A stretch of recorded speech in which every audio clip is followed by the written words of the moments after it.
Leksimizi başlayımız hürmetli vatandaş.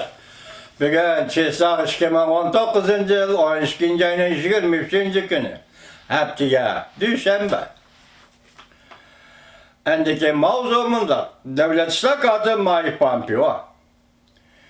Cungo halkı ulu, halk erkillikte arzu kılıdı.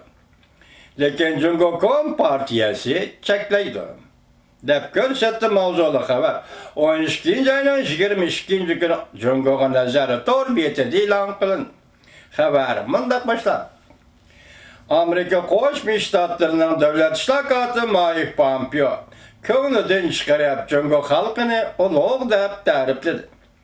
Erkillikten yadırı kılıdı. Lekin Kompartiya çekleydi.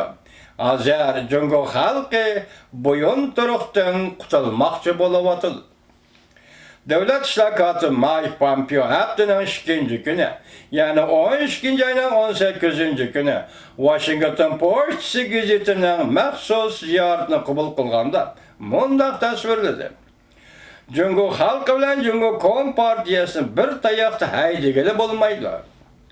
Çünkü Cungo halkı erken cemiyeti yaşaşını arzu kıldı.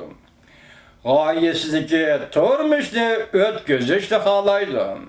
Belki Cungo hükümetinin kılgan etkenlerini kollamaydı. Şoğla Cungo Kompartiyası çekleydi. Bunun başka Cungo Kompartiyasına ait kattık cemiyet inavet sistemisi turguzup, Cungo halkının haddi hareketlerini özgertip etti. Devlet İşlakatı Mike Pompeo bunda hesapladı.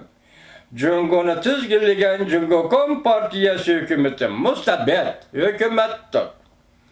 Bu hükümet Marksizm bilen Hanzo yani Xitay milletçiligini birleştirdi. Marksizm bilen Hanzo Xitay milletçiligini birleştirdi. Cungo Kompartiyası halkının negizlik erkilligini inkar kıldı. Şangan bilen Şinjan bunun en tipik, en ölgeler bir misalıdır. Cungo Kompartiya hükümeti Şinjan'da Uygurlarını burullu bastırgan. 1 milyonda artık adamını yığıveleş lageriga nazarband kılıp kayta terbiyelidir. Şangan halkının ötküzüp bir iş ki karıştırış namayışıga kaşıla peyda kıldı. Şangan halkının namayışını kollagan Amerika basketbol cemiyetinin yukarı derecelik emeldarları ve basketbolçularını çekti. Bunun başka Anglia, Arsenal, futbol kulübünün azası Türk nesillik. Germaniyalık futbolcu Mesut Özil'in Şinjan'da Uygurlarına kişilik hukuk doğrusunda sadakay turganlığı üçün gazaplangan Cungo Arsenal'ın futbol top haberlerini tarqıtışın çekildi. Devlet İşlakatı Mike Pompeo o çok aşkarı mındak dedi. Amerika hükümeti ve Amerika matbuatları ötkende haber kılış noktalarını Afganistan'a, Orta Şark'a, terörizmle karıştırış, katlamaga merkezleştirip, Hristiyanı tedirici küçüyüp kilovatkan Cungo Kompartiyası kuşlarına sel karıdı. Devlet İşlakatı Mike Pompeo mında ko'rsatdi. Ötken bir neçe 10 yıldan beri Amerika güya tatlı uykuda uxlab yotdi. Hazır Prezident Trump tağını larziga selib yol boshini uyg'otdi.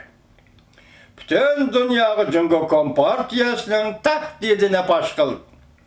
Endi o'ylaydigan daqiqalar yetib keldi dedi Amerika Qo'shma Shtatlarının Devlet İşlakatı Mike Pompeo.